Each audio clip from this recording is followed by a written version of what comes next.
Hi guys, welcome to my kitchen. My name is Kelly with YaYa Simple Living, and today we're going to preserve some banana peppers. So I was able to harvest a lot of banana peppers out of my garden, and I'm going to show you how I pickle them up for use over the winter. If you've never had banana peppers, they're really good on pizza, they're good on sandwiches, hamburgers, charcuterie boards, whatever you can think of, they're really good on it. So come along with me and we'll get these pickled up. Ta-da! I've already gone ahead and washed my peppers up, and there's some other peppers in here as well, some bell peppers. So what I'm gonna do is I have a garbage bowl for the tops, and then I have the bowl that I'm gonna put my slices in. So I just put the garbage over there, slice them up. I'll leave the seeds and all. Sometimes if there's a lot of seeds, I'll go ahead and just get rid of those and just leave the rings.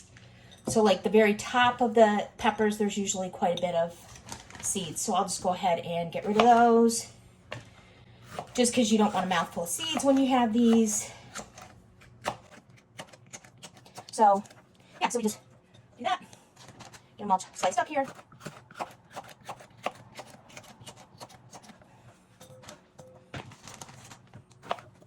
Some of these have some darker seeds in them, and that's just because they're getting pretty ripe. So I just get those darker seeds out because they're kind of ugly and I don't like them.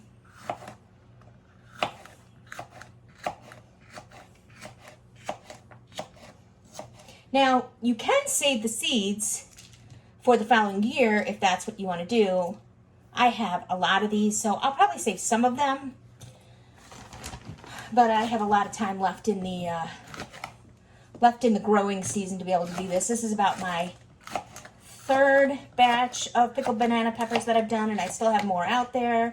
And this is all just on, I think I have 5 buckets of banana peppers, 5-gallon buckets that I grew banana peppers in, and I think I grew maybe 2 plants in each bucket.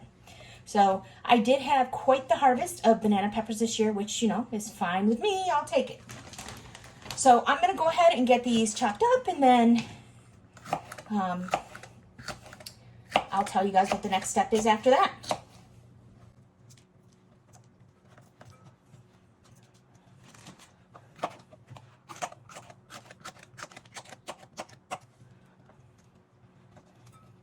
And these are sweet banana peppers. They're not the spicy banana peppers. So, I mean, they may have a little bit of heat on them, but not a lot.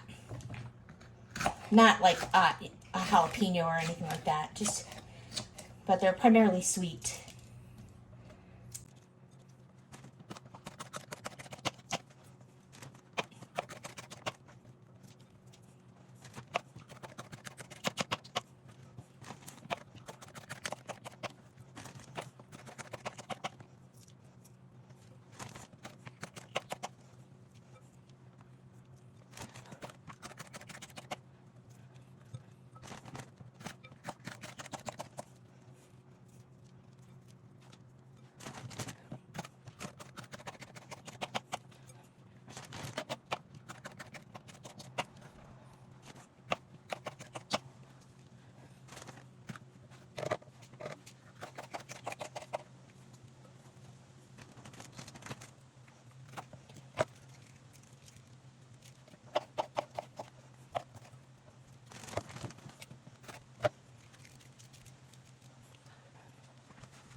A little bowl of water to get some of the seeds off these bell peppers.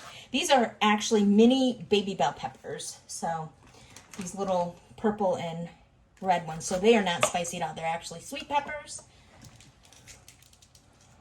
They're just the mini baby bells.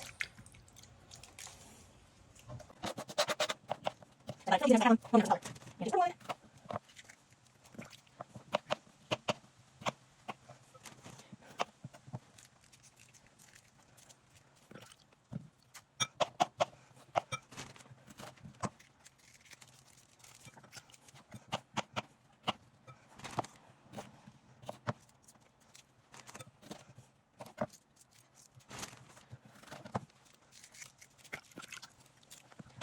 All right, so I have all my peppers chopped up.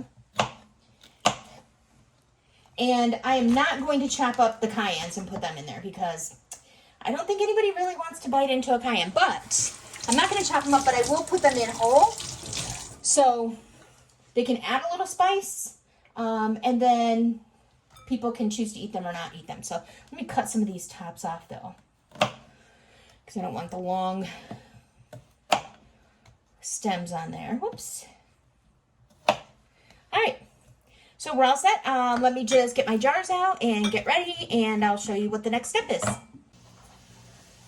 All right, guys, I am back. So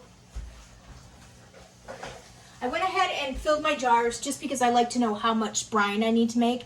My brine is 2 parts vinegar, 1 part water, and half a part sugar.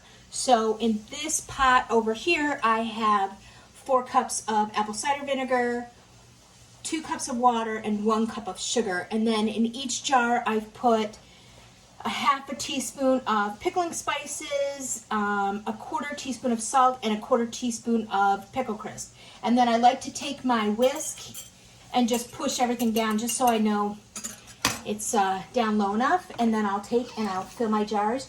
So I've let my brine cool because my jars are cool and my peppers are cool. And you don't want to put anything hot into cool jars.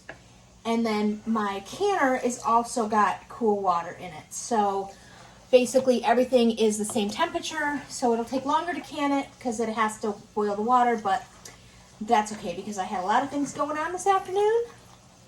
And I did not get a chance to do this. So I let everything cool. So I'm just filling each jar up with the brine to about, I want to leave about a 1/2 inch of head space. So you can measure your head space a couple different ways.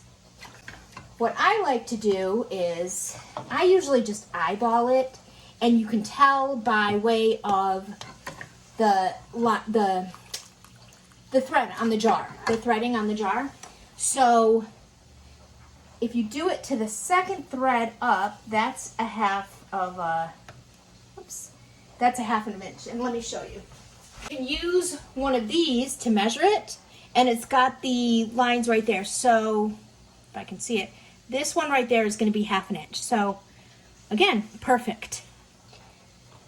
And then I'm just going to use a chopstick to get all the air bubbles out. Once you get all the air bubbles out, you may end up having to put a little bit more brine in because it may lower your brine level a little bit. Oops. Got it stuck on the... Okay, oh, this one probably needs a little bit more brine.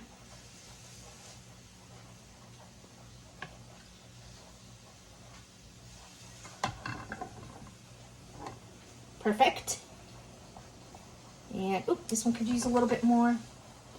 So anyway, so you're going to do that, and then once you do that, I did end up making extra brine, but not as much as I normally make. So let me get this out of the way. Once you do that, you're going to take a paper towel and some vinegar, which I have over here, and you're just going to wipe down your jars so that way nothing is on the rim, and it won't, if anything's on the rim, it could affect the seal of it. So you want to make sure that you put your lid on clean rims. And let me grab my lids. So they say that you do not have to heat your lids. However, you don't have to heat your lids anymore. However, I will say that I have less problems with my lids sealing when I actually heat them. So I continue to heat them. So then I'm going to put a ring on each one. And I really want to sing that Beyonce song, but I know I'll get a copyright if I do. So, straighten that up. And you want to do it finger tight. Okay. Now, come with me and we will put these in our water bath canner. Excuse my messy kitchen. So we're just going to put these in the water bath canner. Again, my canner, it has cold water in it, so we'll just put these in. You want to make sure that they have at least 1 inch of water above them, because we are water bathing these, and yes, there's only 3 of them, but that's fine. Okay, let me put you back down. And I probably have too much water in my canner, so I'm gonna go ahead and bring the canner to boiling, and then once it starts boiling, I'm gonna set a timer, and I'm going to water bath can each of the pints for 10 minutes. And then once that's done, I'll turn the canner off, take the lid off, let them sit for 5 minutes before I take them out of the canner, just to kind of get acclimated to the temperature again. And then I'll take them out, and then they have to sit for 24 hours. So that is how we make pickled peppers. Ta-da!